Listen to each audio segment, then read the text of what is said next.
visión parcializada, pero que se impone en un marco institucional al que pertenece este niño, lo tomo como analista, a sabiendas que detrás de la demanda siempre se desliza un deseo. De lo que se trataría es de ubicar cuál y de quién el deseo. Bueno, hay en el texto dos notas sobre el niño. Lacan dice lo siguiente: la función de residuo, de resto, que sostiene la familia conyugal en la evolución de las sociedades, resalta lo irreductible de una transmisión, que es la de una constitución subjetiva, que implica la relación con un deseo que no sea anónimo. Las funciones, dice, del padre y de la madre se conjugan según una necesidad. La de la madre, en tanto sus cuidados están signados por un interés particularizado, así sea por la vía de sus propias carencias. La del padre, en tanto que su nombre es el vector de una encarnación de la ley en el deseo. Bueno, la cuestión que Lacan dice aquí, que un deseo no sea anónimo, es el punto central del trabajo con el niño. No hubiera habido tratamiento posible sin aquello que en todos los actores, en la red que sostiene la trama institucional en donde está inmerso este niño, se forzó a ser leído, el deseo en juego. Bueno, voy a entrar a hablar de este caso, lo denomino Mario. Mario está en un hogar, son 5 hermanos, 3 hermanas menores, él es el segundo, son 2 hermanos mayores, él es el segundo, y por una cuestión para que sea posible una adopción, estos niños se separan, digamos, el juzgado, los jueces, las personas intervinientes, separan a las 3 hermanitas para ser adoptadas por un lado y a los 2 hermanos mayores por otro lado. Y a pesar de que Mario es el segundo, tiene 8 años y su hermano mayor 9, lo llamaremos Mirlo, Mirlo tiene un retraso madurativo. Bueno, llega Mario, en las primeras entrevistas, revisa el consultorio, tiene cosas para dibujar, cortar, pero cuando pareciera que va a empeñarse en algo, me mira pidiendo que le diga qué hacer. Esa primera sesión elige una lana, me la da. Como sugerencia, porque en esto él se ponía a la expectativa, empiezo a atarlo de la mesa y también de la silla. Esto le gusta y él entonces toma la lana y empieza a ligarla al diván y a diferentes muebles que hay en el consultorio, entrecruzando las lanas de un lado a otro. Al terminar la hora, no quiere desarmar lo que él ha hecho. Bueno, desde el hogar me informan que Mario es un niño triste, callado y bastante inhibido, y que desde hacía 2 años que está en el hogar. Muy bien, este armado de lo que llamamos la tela de araña se repitió varias sesiones. Y la tijera, elemento que iba proponiendo integrando la escena, sirvió para cortar las lanas, lo que fue muy divertido para él. Con ella, o sea, con la tela de araña, fuimos contorsionistas. En este juego, a veces la analista quedaba apresada. Se trataba de atravesar el espacio del consultorio sin tocar las lanas. Esto es lo que a él le parecía muy divertido. Por eso nos implicaba ser contorsionistas. Y se divertía mucho que yo también jugara. Poco a poco empezó a desplegar más energía con el correr de las sesiones, pero violentamente. Tiraba objetos y los autitos por la escalera que conducían al consultorio, cada vez con más intensidad. Bueno, justo el consultorio donde yo lo estoy teniendo es en un segundo piso y la escalera se entra por afuera. Entonces, y por suerte no hay gente cerca, así que ellos a veces, chico en especial, abría la puerta y llevaba los autitos por la escalera. Pero bueno, lo que más le interesaba de esto era verificar si se rompían, cada vez con más fuerza. Con la tela de araña de lana, después intenta colgar objetos para ver si se pueden sostener. Pero bueno, obviamente caen por su peso, por ejemplo los autitos. Pero insiste en esto, en experimentar cómo caen. Se disgusta mucho al tener que irse y desarmar lo armado. Y silenciosamente empieza a cantar una canción que es Nada para siempre. En las siguientes sesiones, tras tirar todo, quiere ayudar a ordenar y limpiar.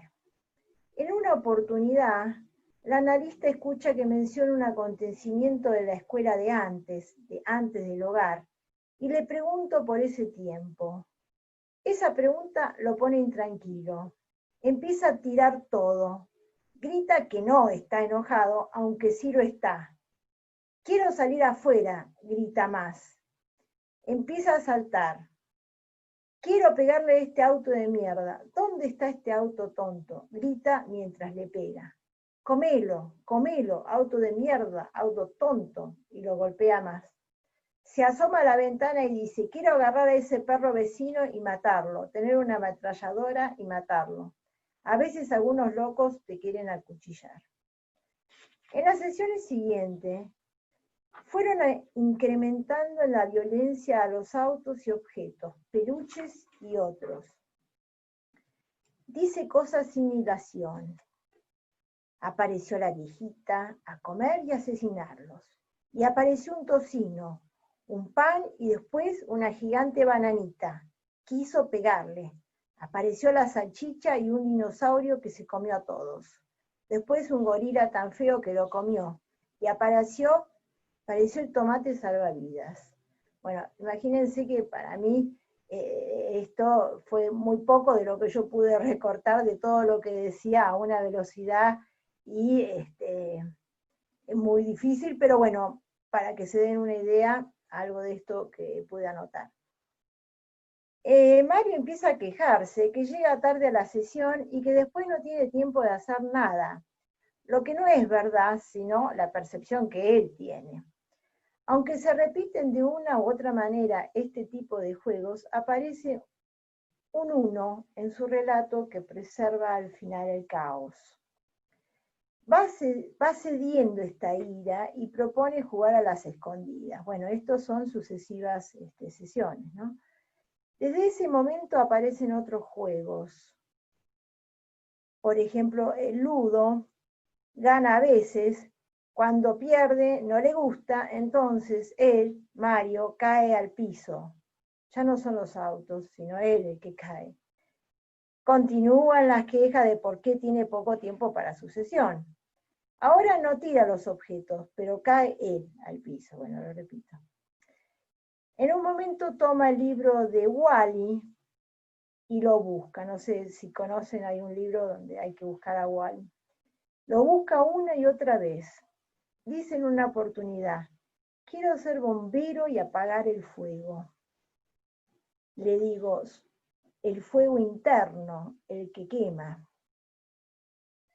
Y ahí le ofrezco contarle un cuento. El recurso del cuento se utilizó como una construcción, un relato, una interpretación. Tomo uno o dos cuentos de un libro que tengo de los cuentos de los hermanos Grimm, cuidando de conservar la lengua original. ¿Sí? No acomodo esa lengua coloquial.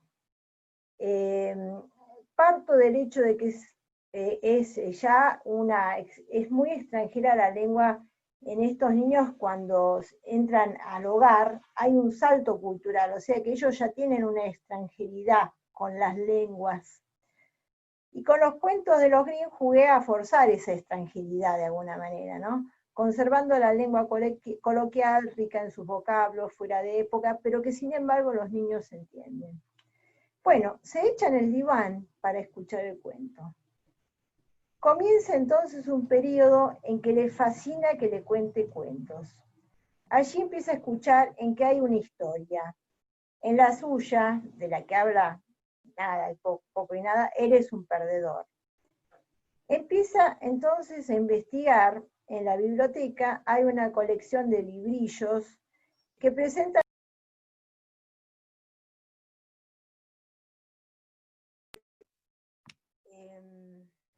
Se dejó de escuchar, Patricia. sí, ¿me escuchan ahora? Sí. Bueno, bueno, que hay en la biblioteca unos librillos de diferentes culturas. Entonces, él se interesa por esto y siente mucha curiosidad de pronto por todo lo extranjero. Los vikingos, los chinos, los egipcios. No le dura mucho, pero bueno, llega la noticia de que sus 3 hermanitas encontraron una familia adoptiva. Quiero irme del hogar, dice muy enojado, pero al mismo tiempo empieza a notársele más contento. Conoce el mar por primera vez, ya que le permitieron viajar con un grupo de rugby a Mar del Plata. Y se compara con los otros diciendo, yo soy un perdedor, mi vida es una mierda. Se produce una incertidumbre en el hogar respecto de Mario y Mirlo. Aparece un juego en el que uno grande aplasta y mata a otro pequeño. Con los objetos y unas macetas donde había ahí afuera lombrices, caracoles, disfruta en aplastar. Dentro del consultorio patea las muñecas. Al año o más se le presentan una familia para iniciar una vinculación adoptiva. En ese momento reaparece la violencia que había empezado a ceder. Llega y tira las canicas a los autos. Hay un ruido estrondoso con todo esto que tira y se vuelve medio incontrolable. Dice que con los fósforos va a quemar el hogar, que odia el hogar, quiere que todos mueran. Un día, traigo una pelota de tenis, él decide pintar una cara. Y después de pintar una cara en esta pelota de tenis, toma un caramelero que hay en el consultorio y la esconde allí. Y quiere que nadie la encuentre, solo nosotros. Pero cada vez que viene a las sesiones, busca la cara, la mira, la insulta y la vuelve a guardar.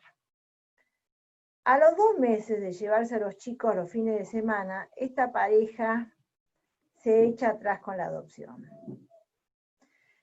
Un día entra muy enojado, empieza a tirar todos los objetos y a pesar de que le pedía que cuidara que no se rompieran, bueno, estaba bastante sacado. En ese momento intervengo, lo tomo de los hombros y le digo, basta. Lo paro, le digo, lo giro y le digo que mire qué hay allí frente a él, que observe y que me diga lo que ve. Y él empieza muy nervioso y dice, todo tirado, desordenado. Y yo, no,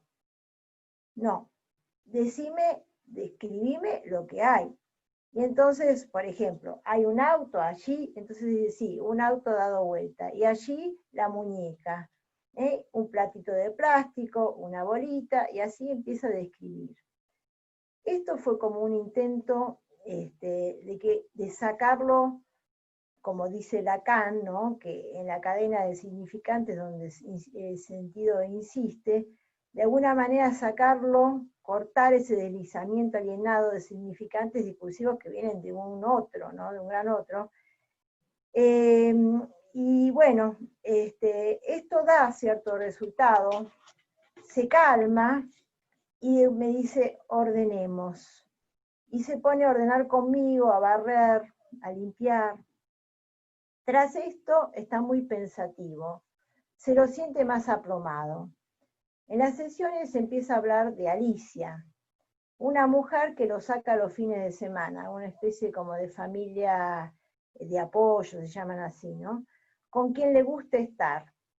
Bautiza a la cara de pelota de tenis con el nombre It, el payaso asesino, ¿no? Le digo que no me gusta ese nombre Y entonces él mismo cambia el nombre y lo llama Pinky. Comienza por primera vez a hablar de los miedos, de las películas de terror, de los zombies y otros. Y así Mario también empieza a tener miedo de noche, se pone muy ansioso, busca transgredir y todo el tiempo, y bueno, ahí también le digo, así sin reglas no hay juego posible ni vínculo posible. Le propongo un juego nuevo. A esta altura decidí generar este juego donde algo de este lazo vinculatorio se pusiera sobre el tapete. Tomamos la lana, corté 2 metros, le dije que cada uno tomara de un extremo y lo invité a salir del consultorio y dar la vuelta a la manzana. El juego consistía en que si la lana se rompía, perdíamos. O sea, imagínense un niño de 7 años, casi 8, saltando, muy inquieto. Para lo cual él tenía que estar atento del paso que tenía él y el mío, para que no se rompiera. Comenzamos el juego, le gusta mucho la propuesta, pero al poco de que arrancamos se corta la lana y se angustia, se preocupa mucho. Entonces le digo, bueno, el juego sigue y dice así, que si se rompe, debemos volver a empezar a partir de un árbol cercano. Bueno, fuimos a un árbol y arrancamos nuevamente. Así sucedió 2 veces. Finalmente llegamos al consultorio. Bueno, se va produciendo una notable mejoría en la escolaridad y el aprendizaje en Mario.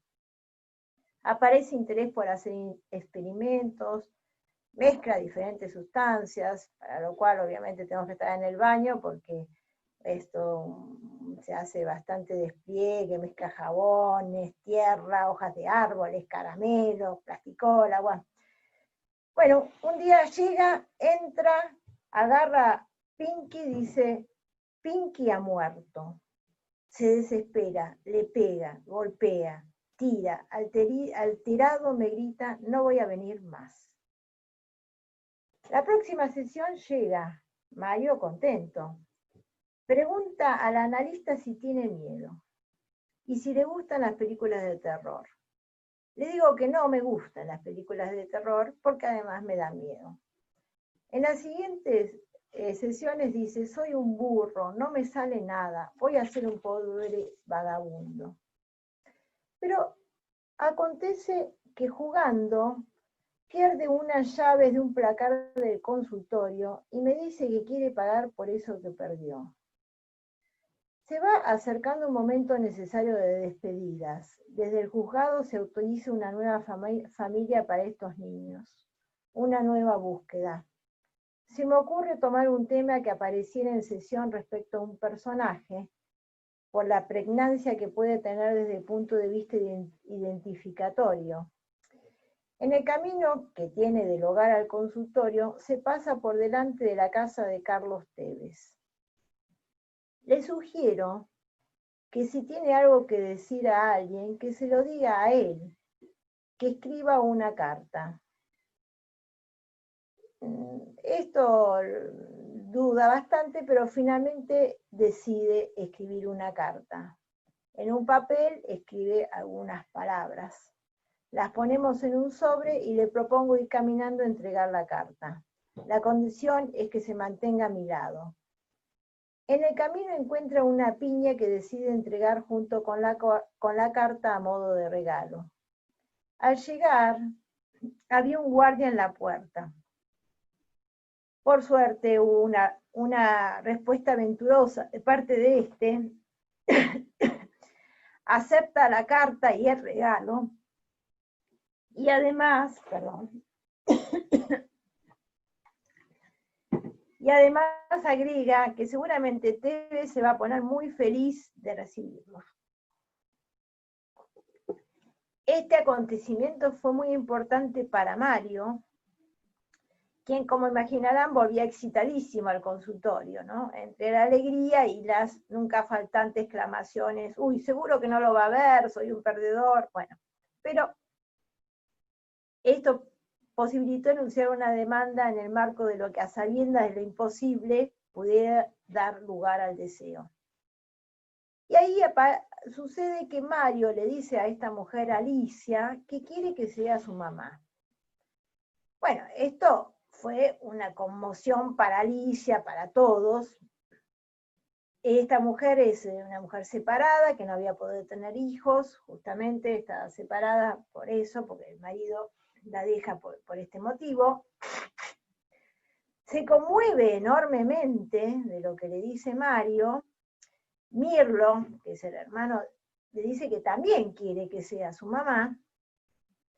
Bueno, fueron 2 o 3 meses, fue bastante impactante para ella, pero decide decir al juzgado que si él acepta, ella acepta ser la madre de estos niños. La verdad que los quería muchísimo, ¿no? Los quiere, digamos, hoy en día están juntos. Se le comunica al juzgado y considerando la edad de los niños, y tras varios meses de ida y vuelta, se acepta que vayan a adopción con Alicia. Bueno, Mario, al poco tiempo de comenzar la guarda, cuando entre los tres eligieron ser familia, empezó a tener, bueno, sí, actitudes muy desafiantes. Y entre los hermanos empiezan por primera vez a recordar y hablar de su pasado. Y empiezan a decir cosas bastante terribles que se los cuentan a Alicia. O sea, Alicia después me llama y me las va contando. Esto da para reflexionar, ¿no? Para historizar, uno advierte que solo bajo ciertas circunstancias y condiciones puede suceder. Recién cuando supo que tenía una familia, pudo empezar a contar sobre ese pasado, a poner en palabras, es posible que en el tiempo en que estaban en el hogar, su situación vulnerable resultaba una amenaza de volver sin recursos de ese pasado. Y además, bueno, podemos decir que evidentemente pudo organizarse simbólicamente a partir de una familia. Contar, sabemos, es la muerte de ese pasado que vive en su cuerpo, como perder la llave, perder algo concreto y desear reparar por ello. Un objeto que recorta es otra cosa que él como objeto perdido para esta familia.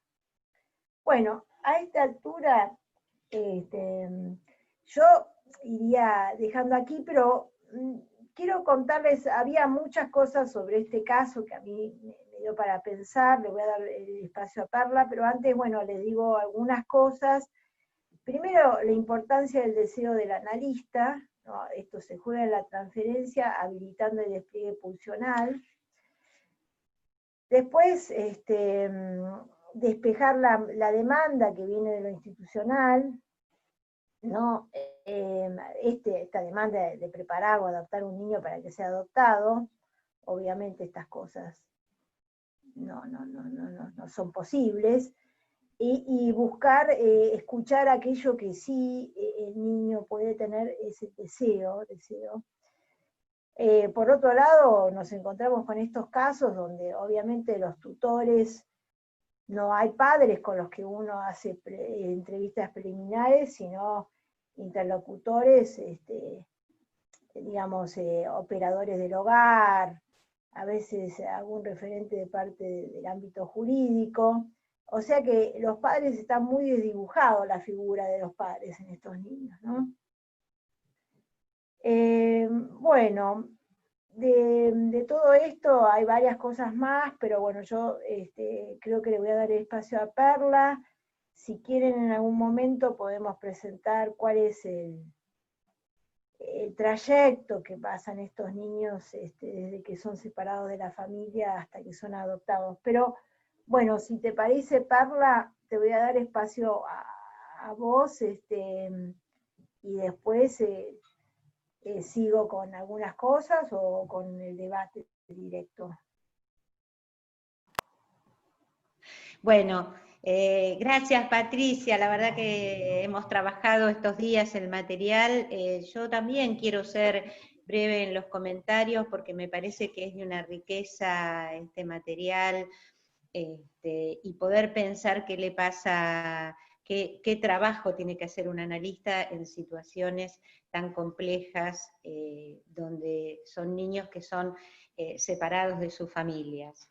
Y yo voy a tomar dos ejes, que es el juego en niños y qué trabajo hacer ¿no? Por un analista cuando recibe un niño que lo traen sin sus padres, y cómo ubicar cómo ubicar a ese niño en una trama generacional, donde ubica la fantasmática de la pareja parental, las preguntas que se hace, ¿no? Si fue deseado, qué lugar ocupó, qué anhelos había, qué le pasó a esta familia, si había alianzas, si hubo filiación, cómo los separaron del hogar, si fue una separación traumática, en fin, hay una cantidad de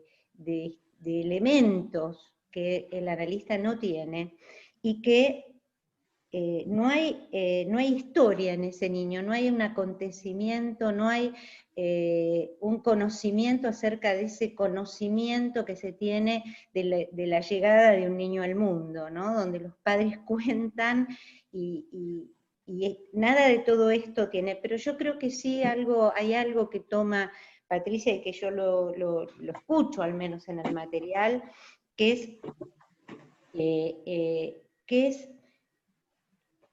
la adopción, ¿no? Es decir, cómo ella en transferencia toma en la adopción, toma en este primer juego de la lana, cuando ella habla de la telaraña que se va tejiendo, ¿no? Y ahí se ubica, y ahí podemos ubicar el deseo para que haya un análisis posible. Se instala, como dice Winnicott en el juego, Winnicott habla mucho de la confianza del niño, ¿no? Que el niño tiene que tener confianza al jugar.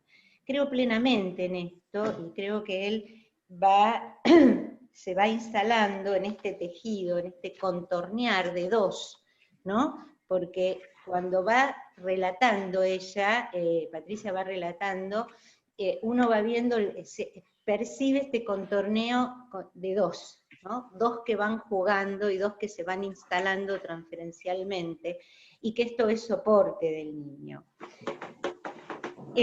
Mario no quiere desarmar lo que hizo, y en realidad el juego es metáfora, y es metáfora de algo subjetivo interno, que no quiere cortar, porque cortar es lo que él padece, ¿no? Es decir, ese efecto de lo traumático, es decir, el corte, la separación, por eso él cuelga cositas y se le caen, todo el tiempo está dramatizando lo que a él le va pasando, ¿no? Es decir, sería como el recuerdo de una escena de abandono, por eso no quiere cortar, pero una y otra vez lo van armando.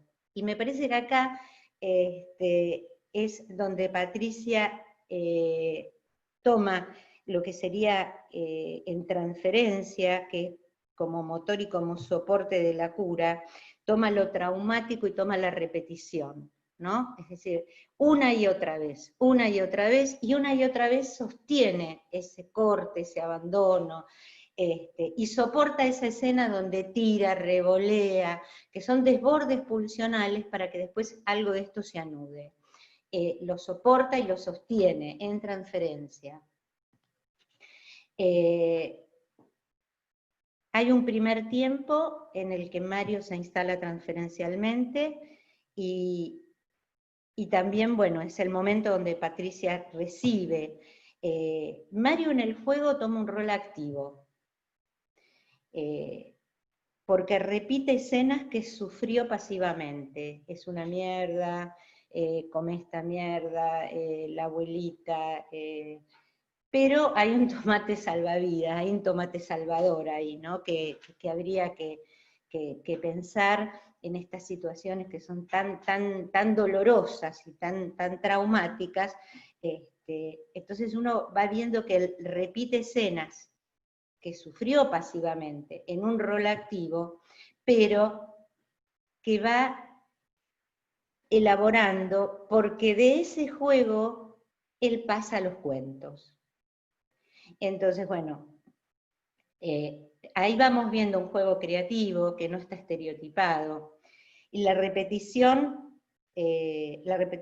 es pulsional, y Patricia le va permitiendo desplegar estas experiencias dolorosas en acontecimientos libidinales representables, son acontecimientos que él va pudiendo como representar, va pudiendo decir, y se produce algo nuevo y consolidado simbólicamente, ¿no? Vamos viendo la ligación pulsional de tirar, revolear, a querer cerrar, pagar, es decir, ordenar. Bueno, y después el esconder esa pelotita, el nombrarla,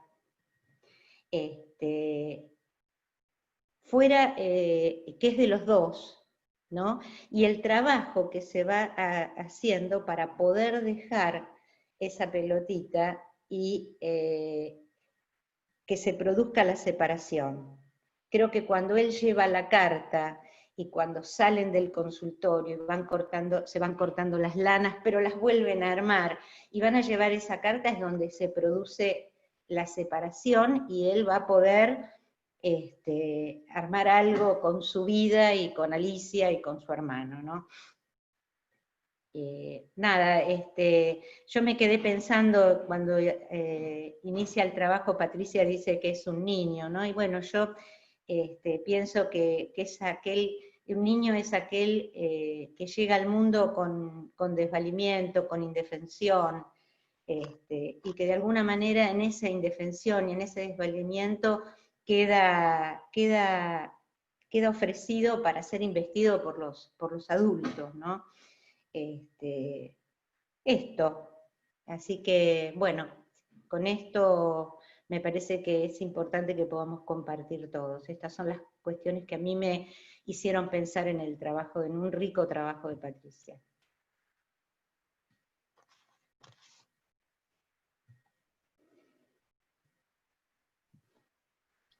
Bueno, abrimos entonces espacio para comentarios. ¿O vos querés comentar algo, Patricia, antes?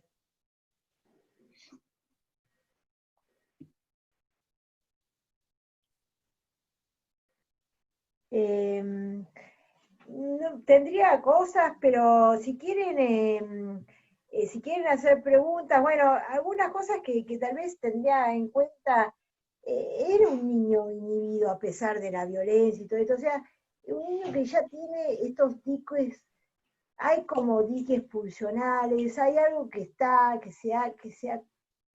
se ha constituido en este niño, pero bueno, ese torbellino pulsional, ¿no? Tan grande, esto que no logra terminar, y que de a poco con el juego.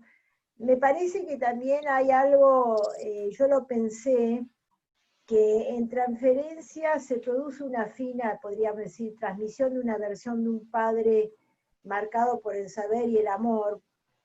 Les digo, era un niño que se empezó a interesar mucho por conocer. A mí esto, después del tema de los cuentos, quiso empezar a conocer, ¿no? Yo cuento esto, ¿no? De otras culturas, como empezar a encontrar allí una manera de pacificar lo que para él se viene, digamos, que es un encuentro con lo desconocido, porque tal vez uno no puede dimensionar lo que es para un niño de la segunda infancia haber sido separado de su familia de origen, o sea, de manera abrupta, o sea, hay un duelo ahí, o sea, por más que para nosotros los adultos creamos que eso era un infierno, bueno, pero era lo conocido, ¿no? Por este niño.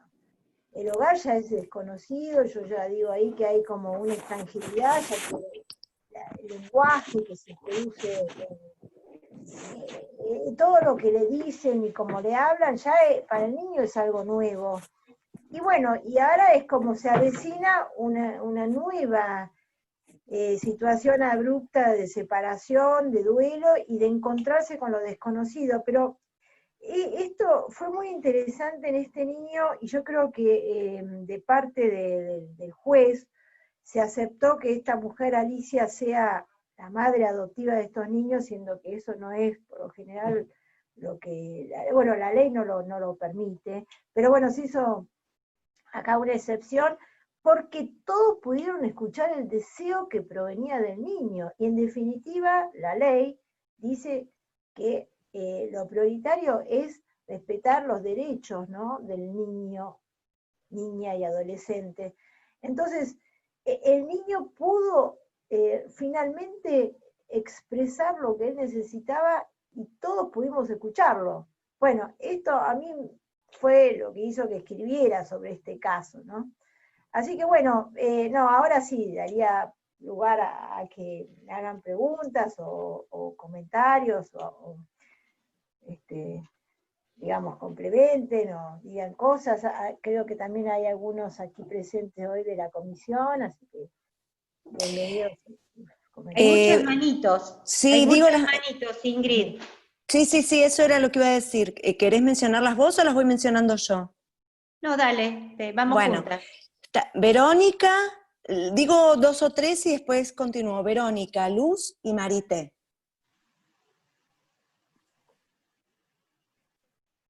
Verónica, no sé qué Verónica es. A ver. No sé si está buscando el audio, está silenciada. Sí. Después está Mariela, Melania y Graciela. Yo te voy dictando después. Bueno, seguimos con Luz hasta que Verónica pueda activar su audio. Bueno, como quieran. Dale. Bueno, Patricia, qué trabajo, la verdad que impresionante. Y vos mencionaste algo al inicio que creo que es lo que recorre, por un lado la posición tuya como analista, la posición del analista, pero esta cuestión de un deseo que no sea anónimo, ¿no? Porque hay varios significantes que se recortaron, esto de ser un perdedor, de que nada es para siempre, el querer salir afuera, esta expulsión, este desborde pulsional que vos fuiste como recibiendo y con los hilos, que ya lo decía, rearmando, hay un ruido, ¿no? Armando la estructura para que hubiera un recorrido posible, un recorrido y de este desborde del goce pulsional mortífero, bueno, darle algún cauce. Y me pareció que hubo un pasaje entre ser un perdedor y poder hacer algo con la pérdida, y en el momento en que su deseo es escuchado y es adoptado, entonces ahí aparece la apuesta de lo vivido, ¿no? Esa historia nunca va a morir del todo, pero va a poder ponerla en otro lugar, ¿no? Como se va dando un pasaje y un recorrido que no es sin la presencia del analista y sin el sostén que posibilitó que este chico se haga escuchar por un juez, que no es menor. Así que en ese sentido, más allá de las contingencias y todo lo que implica la vida de estos niños, bueno, hay algo que se construyó, me parece, en el recorrido analítico que pudiste hacer, que posibilitó esta transformación. Bueno, eso. Gracias. No sé si está Verónica. ¿Verónica? ¿No sigo yo? No tengo idea.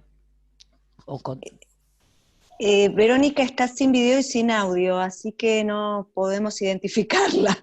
Seguimos, bueno. Marité, hasta que ella pueda solucionar. Ok, no digo porque está... Bueno, sí.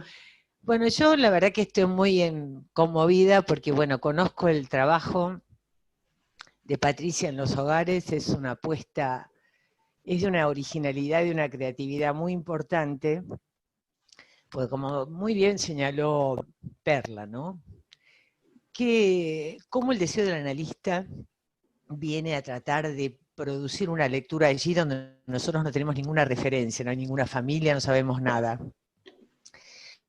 y cómo el chico finalmente nos va contando en el análisis aquello de lo que padece. Más allá del torbellino pulsional, hay un decir.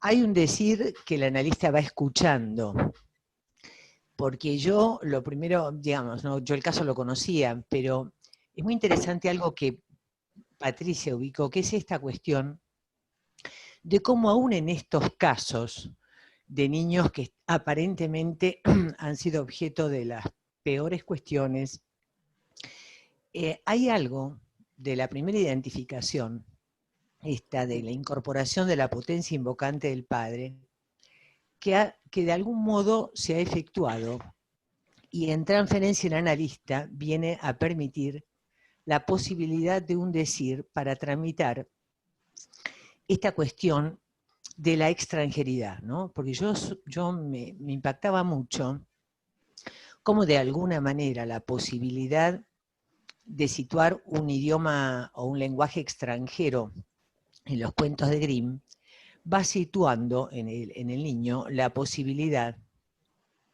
de poder empezar a situar esta cuestión de esta tensión entre lo familiar y lo extranjero, ¿no?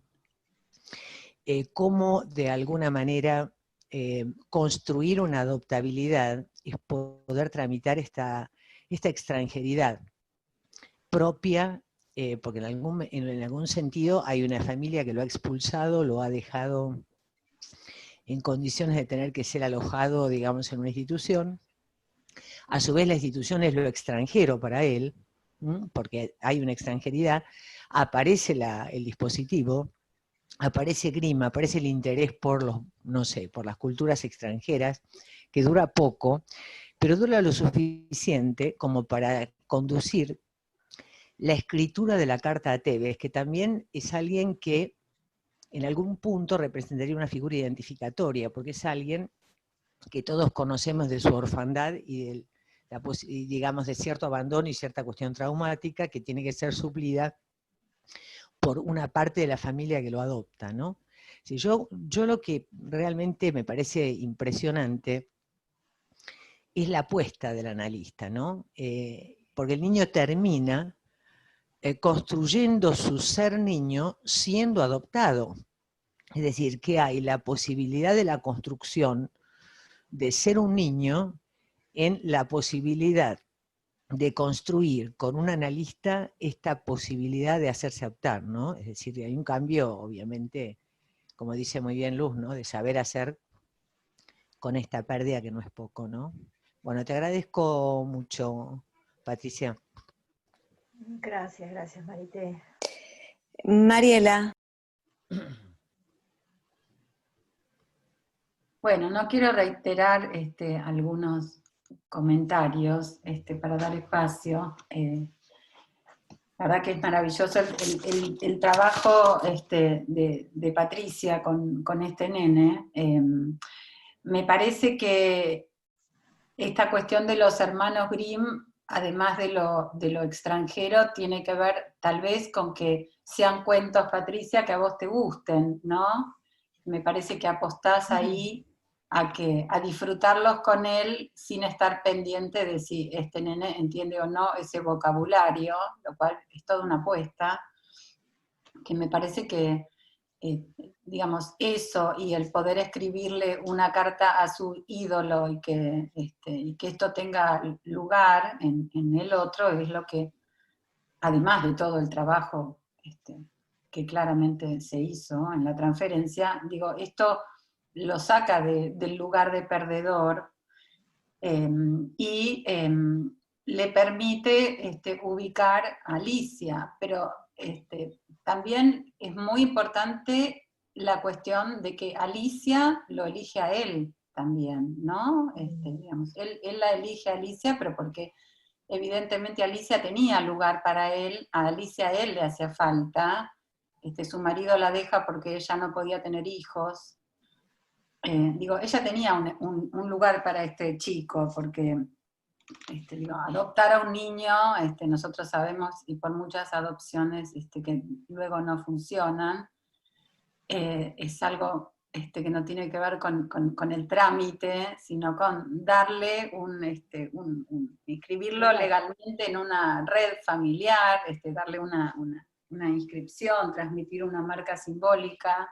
Bueno, evidentemente esta mujer tenía espacio para este niño y creo que vos muy claramente ubicás cómo a partir de salir de esta cuestión de vulnerabilidad, digamos, de tener un lugar en el otro, es lo que le permite empezar a armar su historia, ¿no? Empezar a contar esta cuestión tan freudiana de que hay un tiempo del trauma y hay un tiempo en donde en la latencia se puede organizar ese tiempo traumático para poder en otro momento armar la historia y contar la historia, ¿no? Ubicarse, verse en otro lugar de donde ya no está.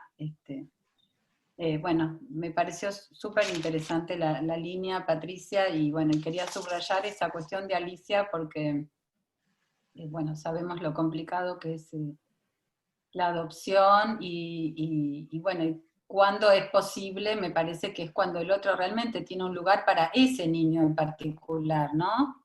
No solo que ella seguramente quería tener hijos, sino que ella también lo elige. Bueno. Sí, sí, al respecto, gracias Marila. A mí una de las cosas más sorprendentes, porque eso la verdad que fue como una sorpresa para todos, inclusive para Alicia, pero es evidente que ahí hubo una lectura, ¿no? Que pudo hacer Mario respecto de que Alicia en el fondo quería ser madre, a pesar de que ella no lo tenía. A ver, ella en ningún momento se había puesto como madre adoptiva, jamás había hablado del tema. O sea, ella quedó como impactada con esto que le dicen. Pero bueno, este niño evidentemente supo leer algo que había allí, digamos, ocultado, digamos, tras estas cuestiones de la represión, obviamente, ¿no? Pero qué interesante. Sí, sí. Bueno. Sí, muy interesante. Bueno, sigamos con el debate. Gracias. Bueno, digo la lista: Melania, Sonia, equipo, Graciela, Gabriela y Mónica. A ver, ahí está. Bueno, buenos días. Primero quiero agradecer a la Cosa Freudiana por este espacio y quiero agradecerle mucho a Patricia su presentación, que me parece, bueno, de una riqueza clínica y teórica muy, muy importante. A mí me invita a pensar, bueno, ¿qué es un niño? ¿O qué le permite o qué habilita a un niño ese lugar? Y creo que hay algo del espacio de análisis, del análisis con Patricia y del deseo del analista que le devuelve o le permite a ese niño ponerse a jugar. Y creo que hay algo del estatuto de niño que le permite empezar también a jugar y a ordenar este torbellino emocional del que hablaba Marité, y le permite empezar a ordenarse. Creo que hubo una apuesta del analista y que se ven, vamos, en este recorte los efectos del deseo del analista. Pero lo que más quería situar es que esto de devolverle ese lugar de niño o habilitarle ese lugar de niño que parecía que no estaba, ¿no? Esto. Muchas gracias. Sí, gracias. Melania es miembro de la Comisión de Adopción y Familia del Colegio de Psicólogos. Así que trabajamos juntas en todo esto. Gracias, Mela. No, por favor. Sonia.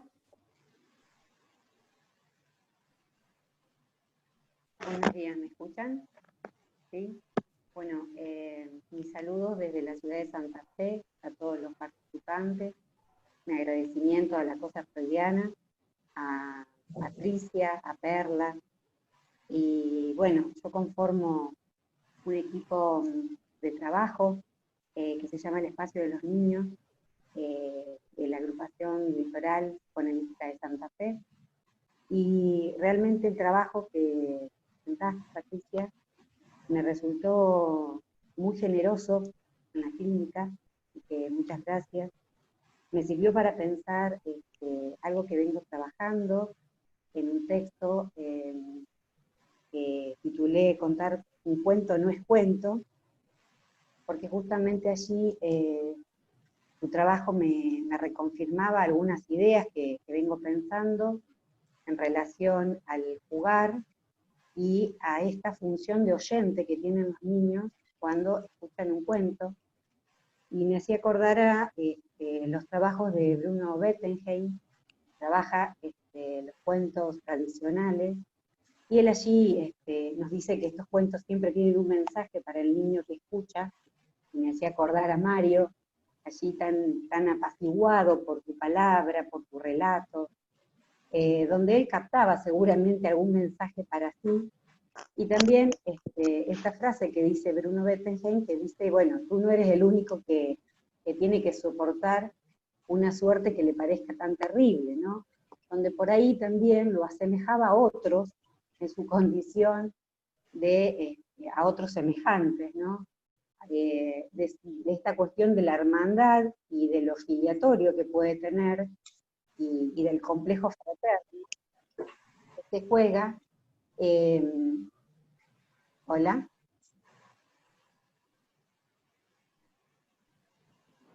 Uy, ahí está. ¿Me escuchan? Sí, escucha, Justo me entró un llamado, disculpa. Esto de lo filiatorio y lo fraterno que se jugaba en los cuentos, ¿no? Donde, bueno, poder conjugar esto de el niño que juega como un creador, como lo trabaja Roy en El poeta y los sueños diurnos, como este niño en esa función de oyente, donde pudiera, digamos, aunque pasivamente, recrear y recrearse en ese relato donde él también estaba incluido, ¿no? Así que bueno, yo te agradezco que vos puedas haber, con este recorte clínico, ayudadome a pensar esta torsión que yo venía trabajando. Ese es mi aporte. Muchas gracias, Sonia. Esto que aportás también es un aporte importantísimo para mí, porque el tema de los cuentos, acá me gustaría decir algo, los cuentos de los hermanos Grimm, o sea, los tradicionales, en realidad son cruentos, son casi que violentos para un adulto cuando los lee. No sé cómo decir. Y además los niños son abandonados, quedan a la deriva, o sea, pasan cosas tremendas. Y sin embargo, en los niños pequeños, la reacción es absolutamente natural. Los adultos nos impresionamos, los niños no, los niños lo escuchan y no lo viven como una crueldad o como algo cruento, lo viven como parte de lo que sucede.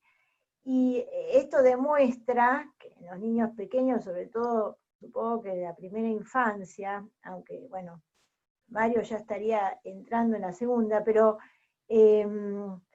como que, digamos, su mundo interno, su polimorfismo, su torbellino pulsional, es tan cruento como lo que de alguna manera se presentan en esas imágenes de los cuentos cuando son relatados, no vistos, porque acá también hay otro tema importante.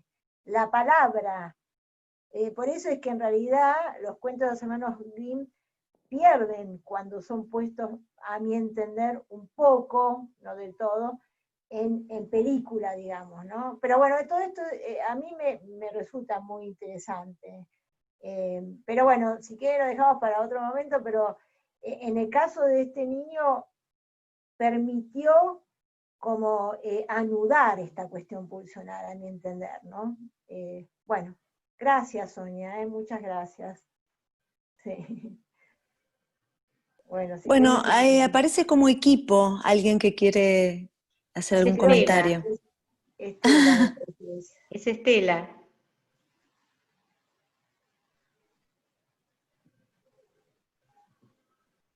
Sí, no sé por qué entré como equipo hoy a la cosa freudiana. Bueno, soy Estela, Estela Formica, para los que no, no nos conocemos.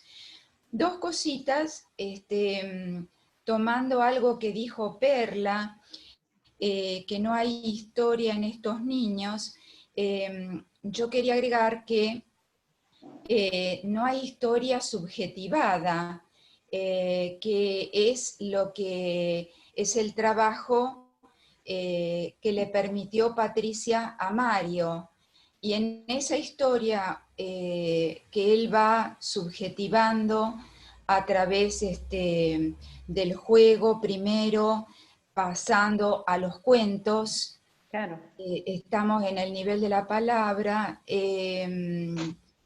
hay un momento de este desarrollo muy interesante que, Patricia, dijiste, comenzó a tener miedo de noche.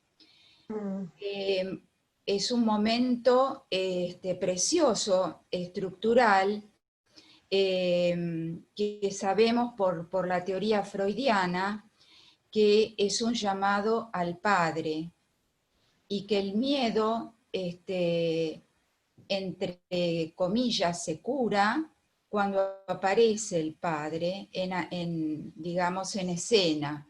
Pero más allá de eso, porque este niño tiene toda esa prehistoria que muestra con el torbellino pulsional, me pareció simplemente interesantísimo que en el tratamiento apareciera esta función también. Eso. Gracias, Estela.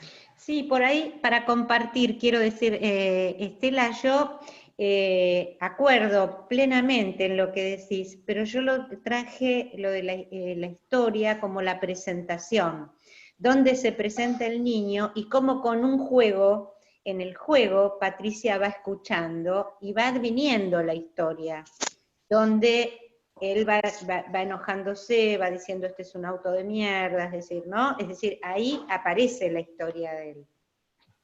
Esto nomás. De acuerdo. Gabriela. ¿Qué tal? ¿Cómo les va?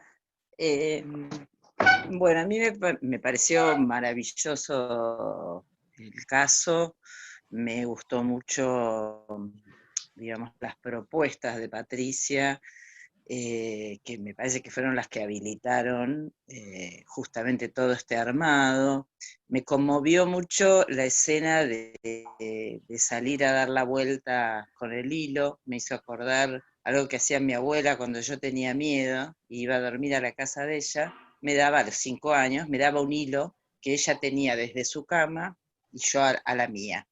Y quedábamos unidas por este hilo, digamos, y me hizo acordar a eso, y me pareció maravillosa el riesgo, digamos, ¿no? De salir a dar una vuelta con este chico por la calle, la apuesta, el que la tensión del hilo tuviera que regularse, el que si se rompía.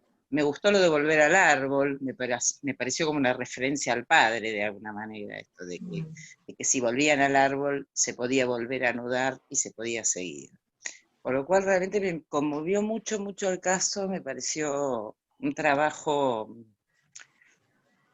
digamos, como de un acompañamiento a la creación o a la subjetividad. No sé, sí, exactamente, a la concreción de esa subjetividad, porque no es que no hubiera nada, ¿no? Pero faltaba como esa vuelta libidinal vía lo paterno y vía lo simbólico, para realmente hacer que este chico sea adoptable. Que es ligación pulsional.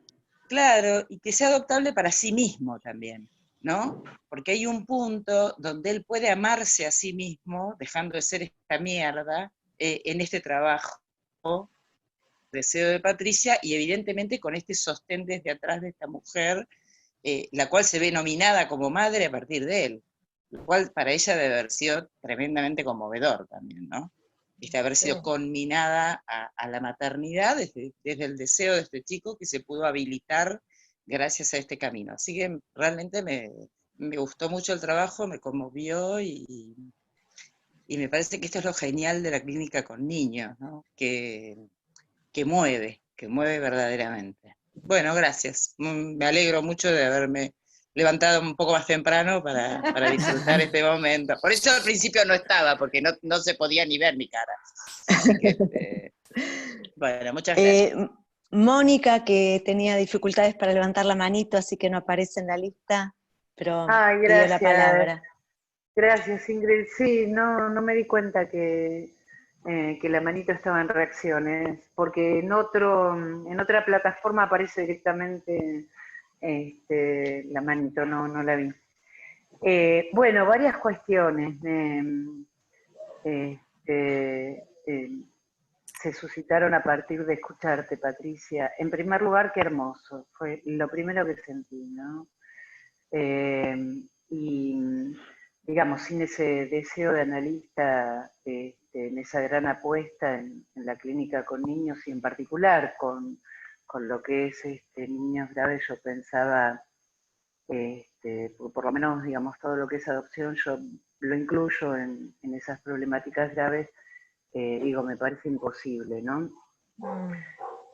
Y ya la apuesta es el juego, ¿no?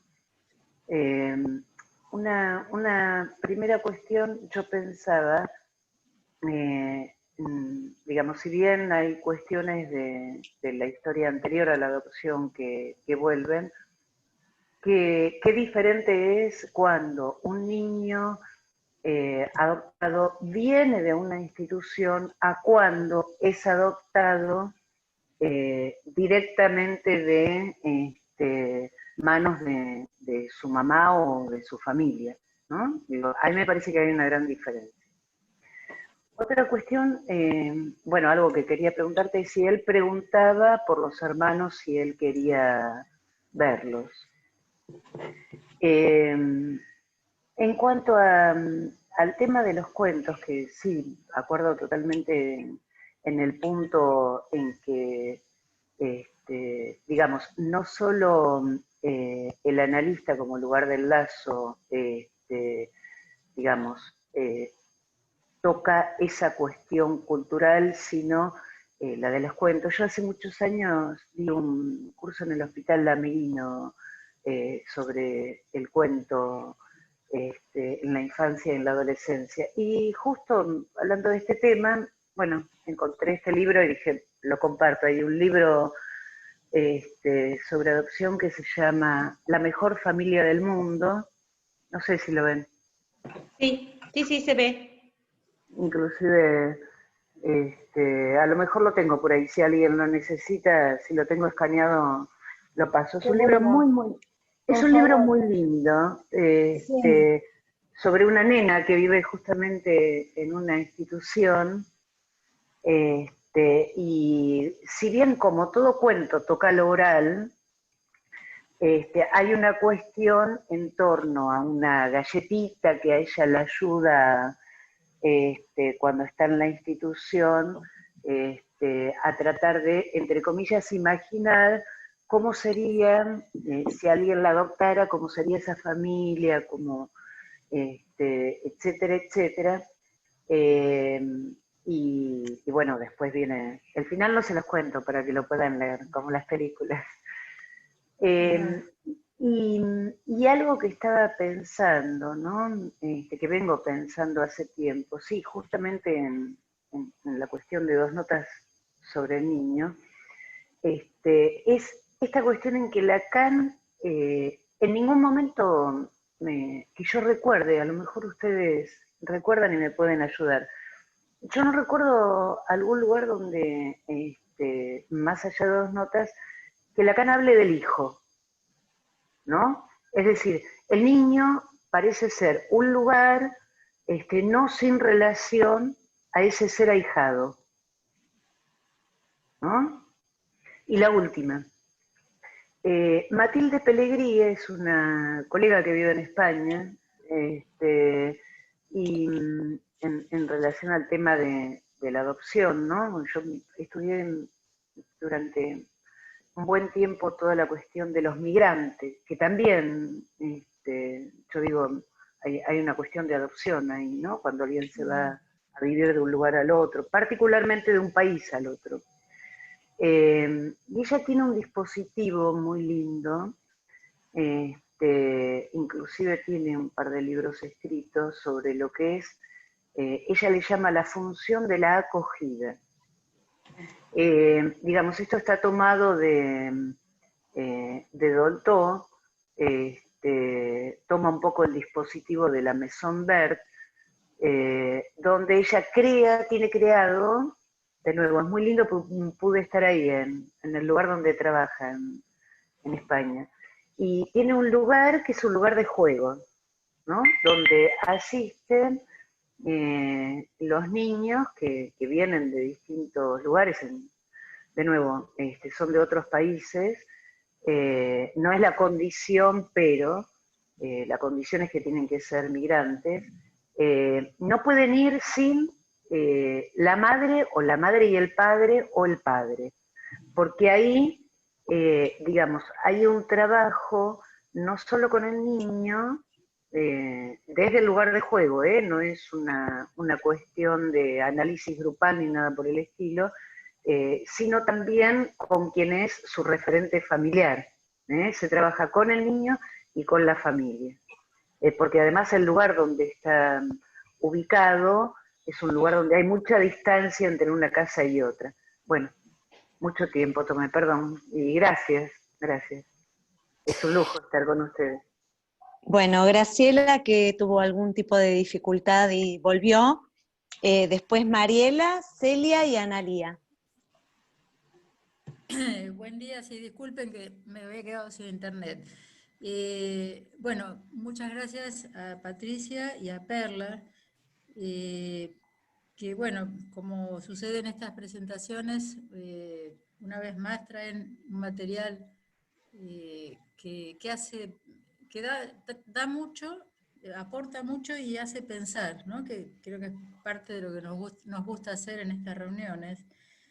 Y bueno, lo que me hicieron pensar, sobre todo, es en cómo el tratamiento psicoanalítico que realizó este chico le permitió volver a creer. Como volver a creer, diría, bueno, o en un sentido imaginario, podríamos decir, volver a creer en una familia, volver a creer en el otro. En un sentido más profundo, diría, es como volver a creer en lo simbólico. Y sería volver a creer en lo simbólico, me parece, en el sentido de que siempre se trata de adoptar a un niño, ¿no? Que no es natural. Un hijo es un hijo en el sentido biológico, pero se requiere que se lo adopte, ¿no?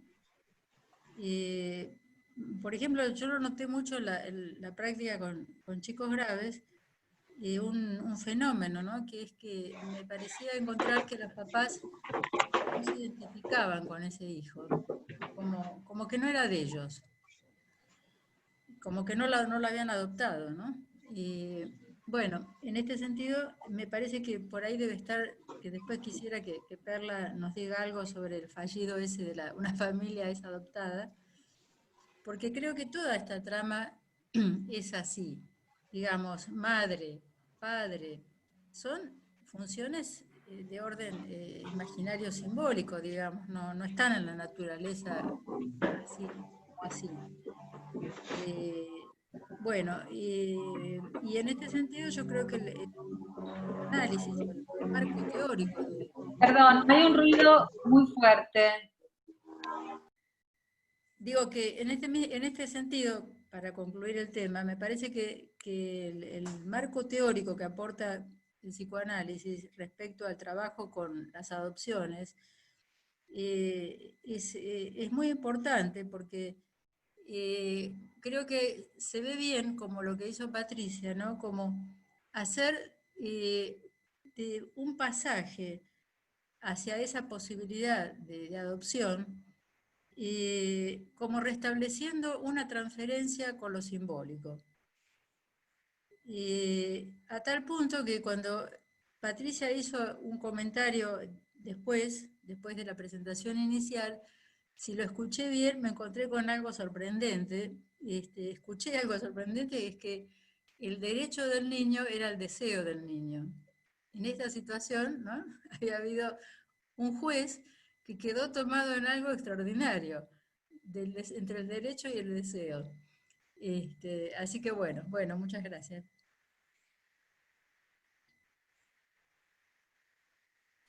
Mariela, vos.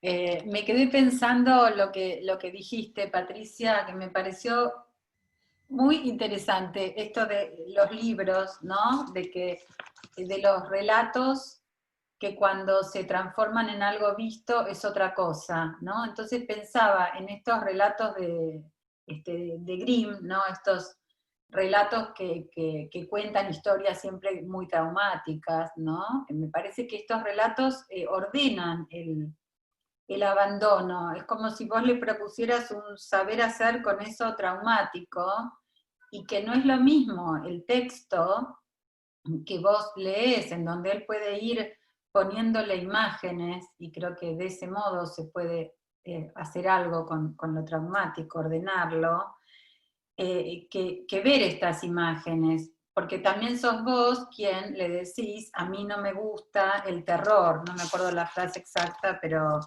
no me gustan las pelis de terror, me dan miedo, ¿no? Como que creo que vos ahí ubicás una barrera frente a este terror, pero al tiempo un modo de hacer con esto traumático. La verdad que me pareció muy, muy piola, ¿no? Y pensaba de lo que venían diciendo recién, lo que decía Mónica, Graciela, que bueno, siempre un niño es adoptado, o no, por los padres biológicos también, ¿no? No depende de que sean los padres biológicos. Muchas veces los padres biológicos tienen hijos, pero no los adoptan. Y por eso el título del encuentro de hoy, cuando vos propusiste, que estuvimos hablando de cómo escribirlo, ¿no? Me parece que sí, que un niño es siendo adoptado, ¿no? Más allá de que se trate de su familia biológica o una familia que lo adopta legalmente, que no es su familia biológica. Eso. Patricia, ¿querés comentar algo? Eso. Sí, sí, me gustaría. Espero que escucho perros justo cerca mío, pero bueno, ojalá que se escuche. No, quiero agradecer todo lo que en cada una de las personas que fueron recién comentando algo, quise contestar algo respecto de lo que decía Gabriela, ¿no?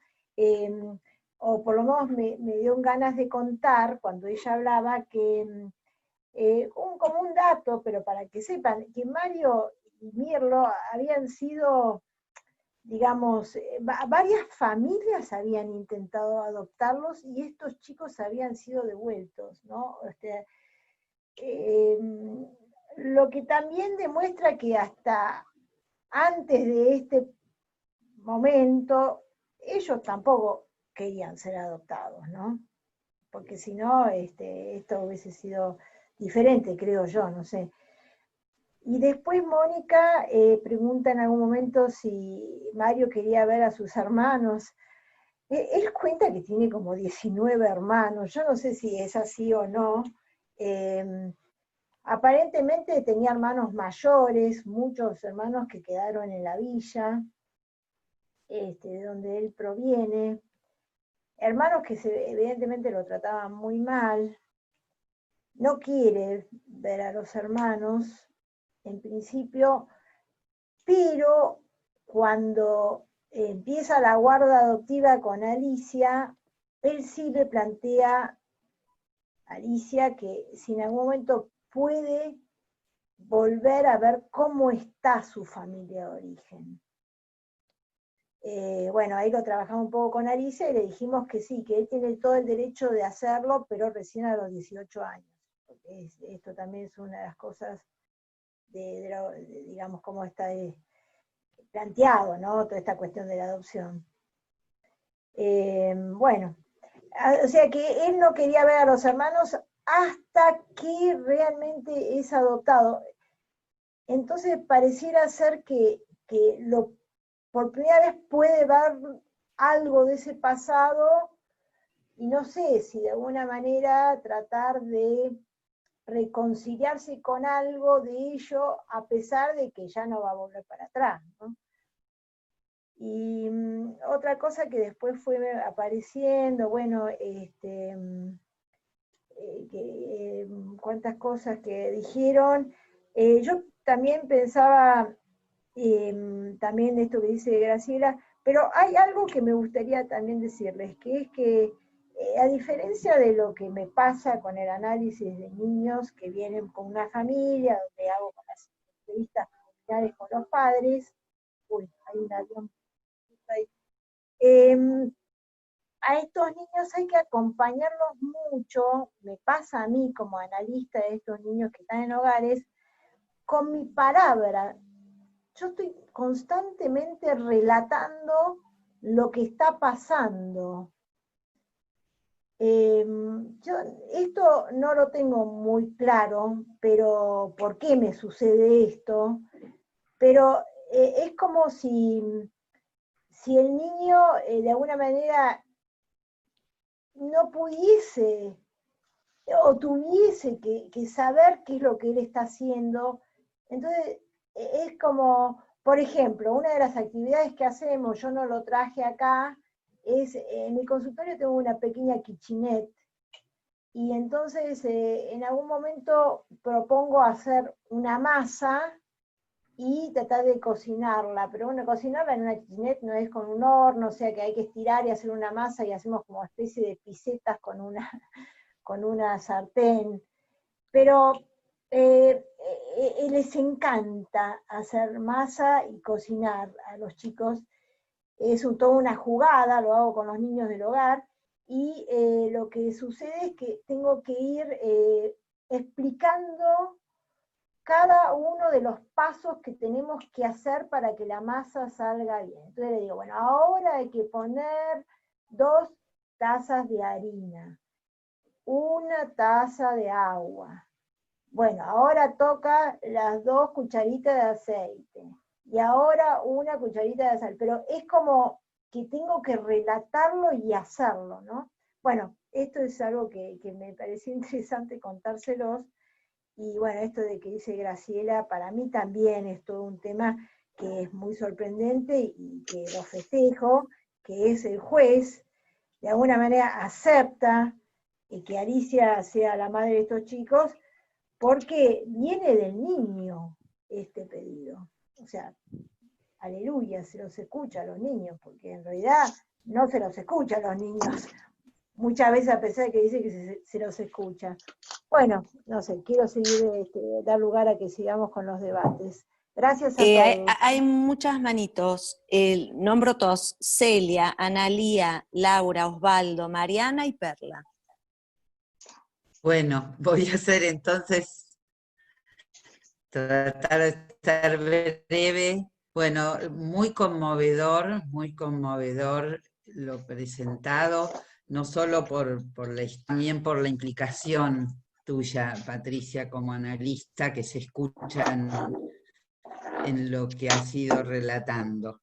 Yo quería tomar una cuestión, porque abre muchísimas, pero quiero tomar una que algo Graciela ya mencionó también, a partir del fallido, ¿no? Porque el título que vos le habías puesto a tu presentación es Un niño es siendo adoptado, que después me gustaría que amplíes un poco por qué tomaste ese modo de decirlo, y el fallido de una familia siendo adoptada, que me llamó profundamente la atención, porque si hay algo singular en este caso de adopción, es que es el niño el que pide o demanda a Alicia, esta persona que lo acompañaba o lo sacaba a pasear, es él el que, siendo que había habido previamente varios intentos de adopción de otras familias fallidos, que bueno, uno podría ubicar quién rechazaba, digamos, si no era él quien rechazaba a estas adopciones. Y ¿quién era él? Porque si un niño es siendo adoptado, ¿quién era él cuando él no aceptaba esto? Ahí se abre una pregunta enorme sobre el lugar que él tomaba en esta posición también, podríamos decir, activa, podríamos conjeturar, ¿no? Entonces, esto de que quede también del lado del niño esa iniciativa que incluso la ley no contempla, vos decías que no solo no contempla, no está como legalizado eso, aunque este juez pudo, afortunadamente, escuchar algo del deseo ahí y dar lugar, ¿no? Que esa es toda otra cuestión. Entonces, la pregunta es eso, en relación a un niño siendo adoptado, cuando él no era adoptado, ¿qué lugar era el de él, ¿no? Y cuando él toma esa iniciativa.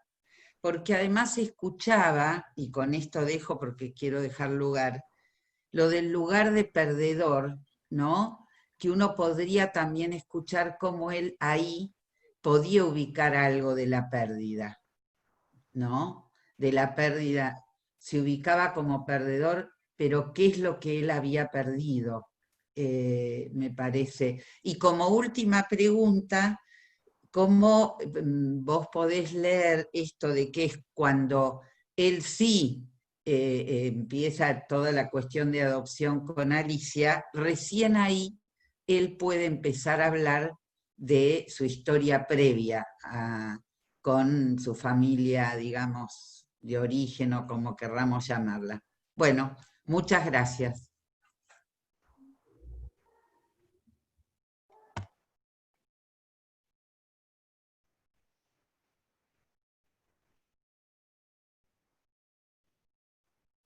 Laura, ahí está.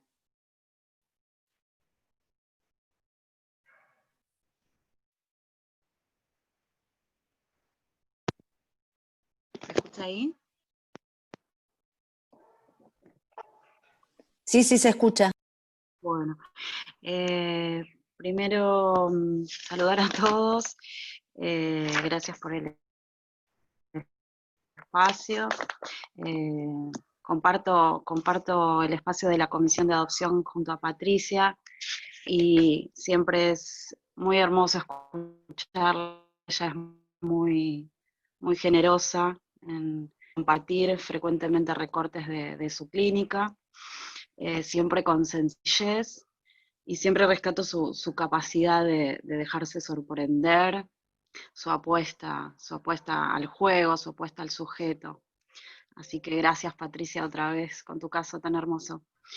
Después, esto que decía recién Celia Roca, me pareció súper interesante esto de la posición del niño.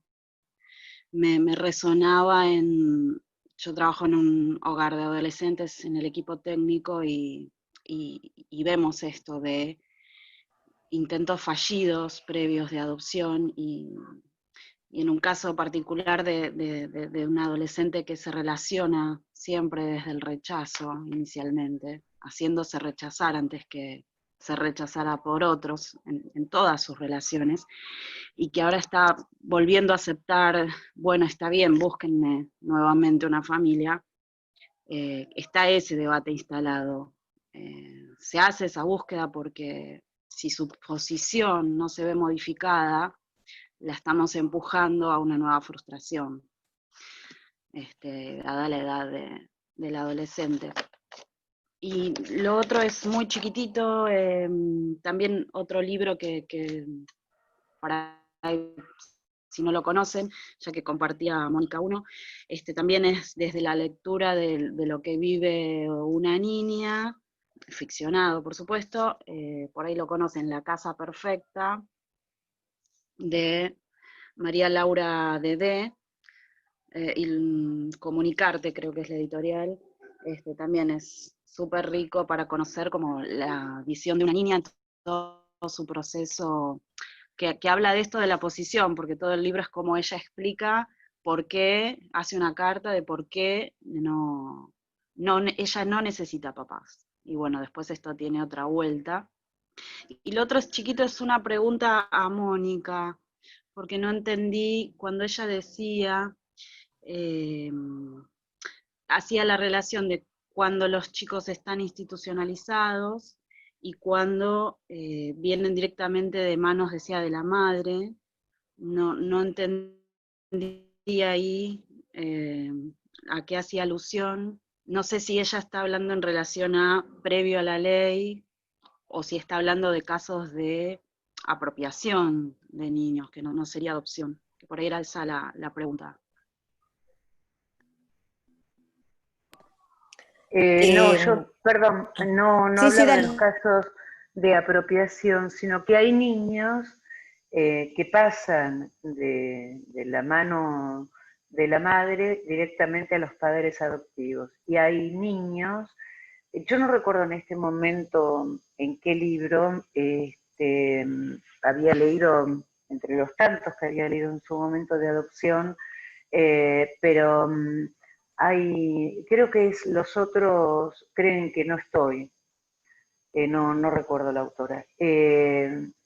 Y digamos, ahí la autora trabaja de una manera muy, muy interesante la diferencia entre niños institucionalizados, los niños que pasan por un hogar, porque ahí, digamos, hay otras cuestiones. No es lo mismo, inclusive en el trabajo con personas que han sido adoptadas, no es lo mismo cuando van directamente de la madre biológica a los padres adoptivos, a cuando el pasaje es por una institución, cuando pasan determinadas cuestiones en la institución. O sea, cuando Patricia decía de un deseo que no sea anónimo, en las instituciones se marca muy claramente esto. El tema de, digamos, todo lo que pasó en la época de proceso y demás, es otra cuestión. A eso me refería. Gracias. Bueno, Analía, Osvaldo, Mariana y Perla.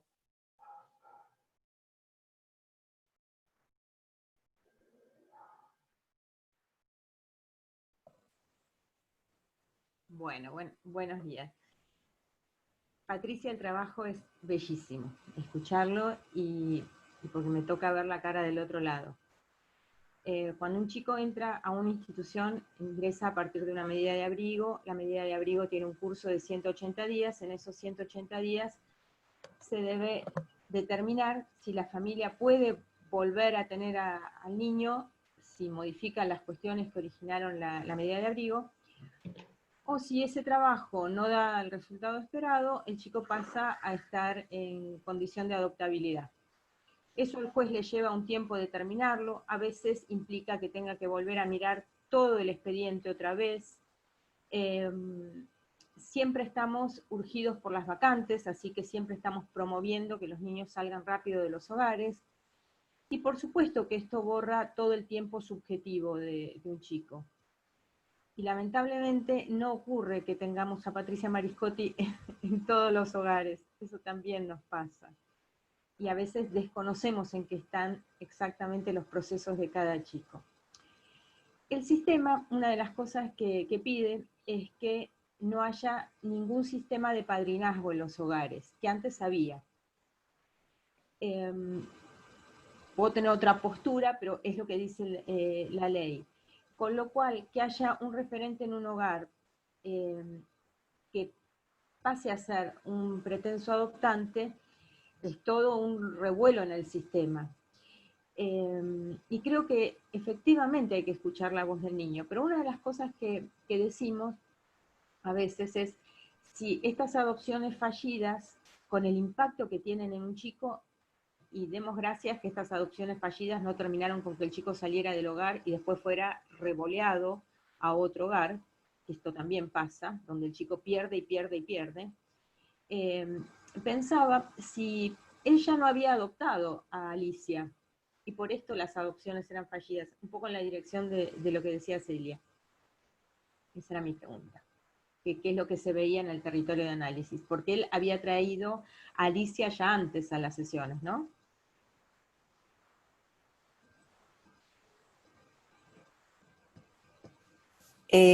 Patricia, ¿querés hacer algún comentario o seguimos con Osvaldo, Mariana y Perla? ¿Ya terminaste, Analía? Sí. No, fue muy atinente todo lo que trajiste, Analía, porque me parece que también contestás un poco a lo que estaban hablando entre Laura y Mónica, ¿no? Que hoy en día la ley es así, digamos, no hay adopciones directas.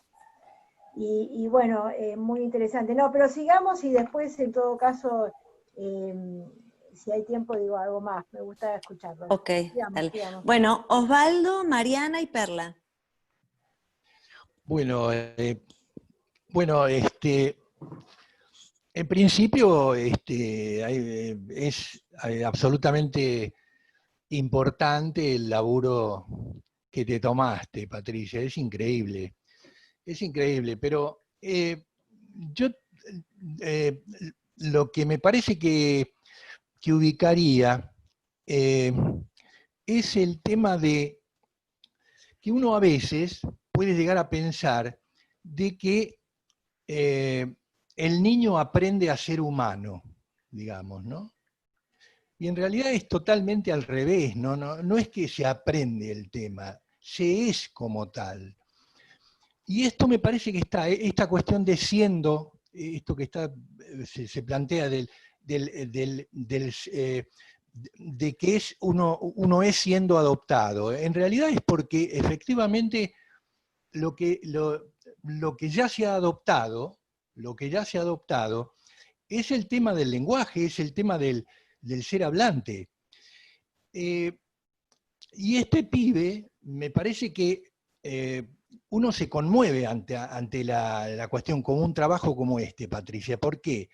Porque efectivamente se ve que vos ahí pudiste escuchar alguna cuestión que tenía que ver con esta palabra. Por ejemplo, cuando el pibe este te dice, y lo dice con esa convicción, soy un perdedor, es tremendo, es encontrar la vibración que implica digamos, el grado de calificación y el grado de cómo él ha podido valorar esta cuestión de ser un perdedor. Porque tiene realmente una profundidad, hay que saber muy bien. Uno no aprende a ver cuándo uno gana o cuándo uno pierde. Es decir, uno no aprende eso. Tiene esta cuestión, la profundidad, me parece, y esto es algo que en su adopción, esa adopción de que él ya ha adoptado el lenguaje, y lo estaba buscando esta manera de poderlo canalizar, de poder salir de esta cuestión, de este torbellino en el que estaba, pero porque efectivamente ya había un nombre del padre ahí. Ya había un nombre del padre, y eso creo que es algo que bueno, como analista que sos, lo pudiste escuchar, y lo pudiste escuchar justamente porque es lo que te dio la posibilidad de tu deseo como analista. Es decir, esto es lo que jugó. Y jugó en el sentido deseante que lo conmovió al juez también. Es evidente que ahí hay una adopción que él estaba buscando, y darle curso. Es a esto a lo que uno tiene que buscar y darle curso, justamente. Mariana y Perla.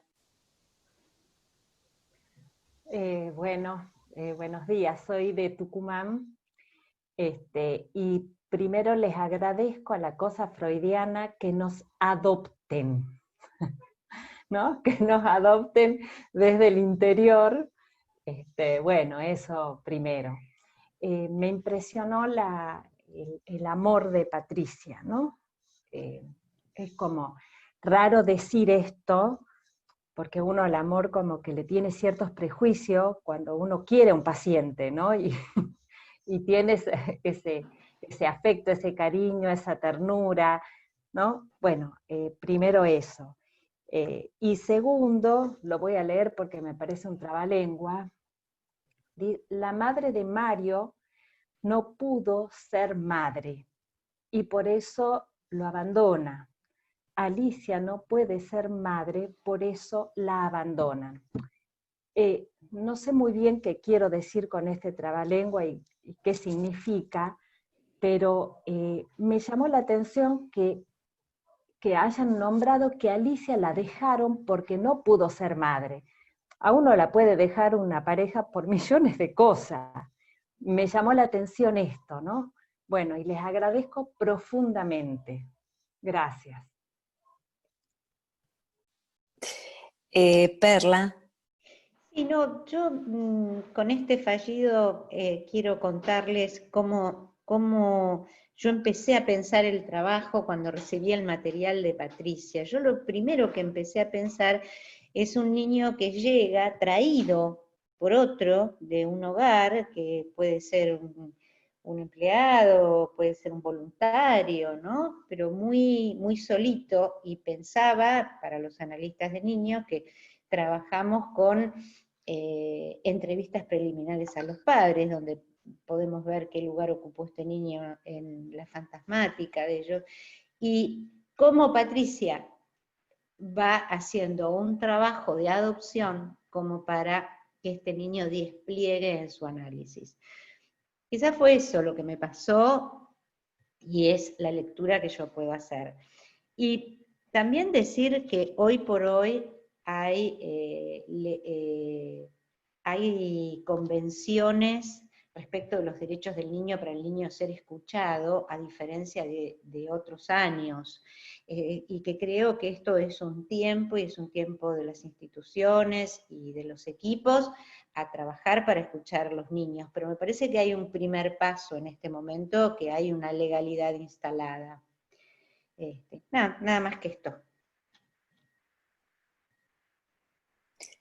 Bueno, estamos casi sobre la hora. Patricia, ¿vos querés hacer un cierre, decir tus comentarios?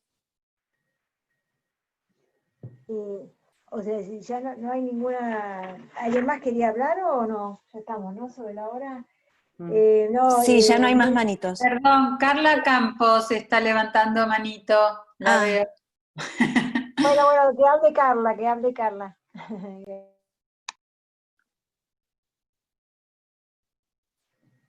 No se escucha, Carla. Pero está con el micrófono abierto, ¿eh? Sí, pero no le funciona el micrófono. ¿Me escucha ahí? Sí. Ahí sí. Justo estaba participando también en unas conferencias de un hogar, ¿no? Que se llama la Fundación Juanito, y me hacía pensar en estos intentos fallidos que hablaban de las otras familias que había pasado, ¿no? En esas adopciones, como que en un momento se habló esto de que, bueno, que él no quería, ¿no? A mí me hacía pensar también en las condiciones, ¿no? De si él en ese momento podía, ¿no? Y cómo a través de este trabajo que hizo con Patricia, ¿no? Eso habilitó que se pudiera hacer, ¿no? Habilitar esas condiciones, ¿no? Habilitar el tema de la cura, ¿no? Y esas posiciones que él fue tomando en ese transcurrir, en esas sesiones, ¿no? Porque Patricia nos marcó como diferentes momentos de esos encuentros, ¿no? Donde él al principio se sintió como eso, como arrojado, ¿no? Y en ese tratamiento él pudo ir elaborando, ¿no? Entonces me parece importante, por supuesto, y agradezco, ¿no? De cómo compartió ella, pero hubo como ahí un enlace de amor, y que él pudiera ir curando estas cosas y habilitar esas condiciones, que bueno, después también la condición de Patricia no se pudo dar, pero me parece que el trabajo, ¿no? que se dio en ese tratamiento fue posible, ¿no? Porque a veces uno, en los tiempos burocráticos, ¿no? de las adopciones, siempre se piensa, bueno, en la familia, los dispositivos, y como decían, no a veces está como el trabajo de Patricia en todas las fundaciones, ¿no? Entonces me parece recalcar importante el tema de este espacio que tuvo el niño, ¿no? Para poder posicionarse y estar en condiciones para entrar en una familia, ¿no? Y cómo se fue él inscribiendo en esos distintos periodos. Nada más. Gracias. Graciela, ¿quiere decir algo? Sí, por lo que estaban diciendo recién, sí, me parece que la adopción tiene que ver con el amor de transferencia, ¿no? Establecer por primera vez o restablecer si lo hubo y se perdió. Bueno, y en este mismo sentido, Mariana de Tucumán, muy lindo tu comentario respecto a esto de desde el interior, ¿no? Como adoptarte desde el interior, con todo el sentido que tiene la palabra interior, ¿no? Bueno, ojalá sea esto parte de lo que podemos seguir haciendo. Gracias.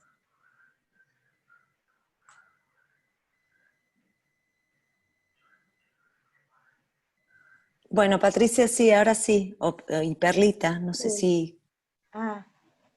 Bueno, agradezco todo tanto, es tan rico. Me encantaría seguir una hora más, pero no es posible. Además, mejor que quede así, que es para seguir trabajando. Pero bueno, lo que ha dicho Mariana, muy interesante, también esa especie de trabalenguas, que da mucho, porque yo creo que este equívoco, este fallido que hizo Perla al comenzar, no fue porque sí, digamos. Muy interesante. Acá efectivamente hay una familia que es siendo adoptada y que, bueno, también Osvaldo dice cosas que a mí me dan mucho que pensar, ¿sí? Realmente esto de que en donde él era él siendo un perdedor, ¿no? Y cómo se repiten estas familias que se van perdiendo, que pierden. Bueno, justamente, ¿no? Repetir es lo que hace un sujeto, un análisis, en el mejor de los casos podríamos decir, y bueno, cómo esa repetición puede llevar en algún momento a otra cosa. Así que bueno, con esto me parece que tenemos que terminar, no quiero tomar tiempo de la gente, yo estoy sumamente agradecida que me hayan dado el espacio. En el grupo de Acosa Freudiana es un grupo maravilloso, así que sugiero que sigan participando y bueno, agradezco a todos los que han aportado desde su lugar y que me hayan escuchado y todo lo que he aprendido con ustedes. Nada más. Ese agradecimiento. Perla, no sé si quieres decir algo vos, también te agradezco mucho que me hayas acompañado.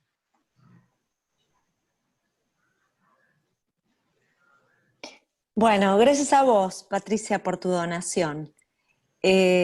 Nosotros nos volvemos a encontrar por este mismo canal el lunes que viene. El lunes en el encuentro de Freud, que va a presentar Marité y Osvaldo, el caso del hombre de las ratas. Bueno, y en el espacio de niños, el primer sábado del mes siguiente, de agosto. Bueno, muchas gracias por participar.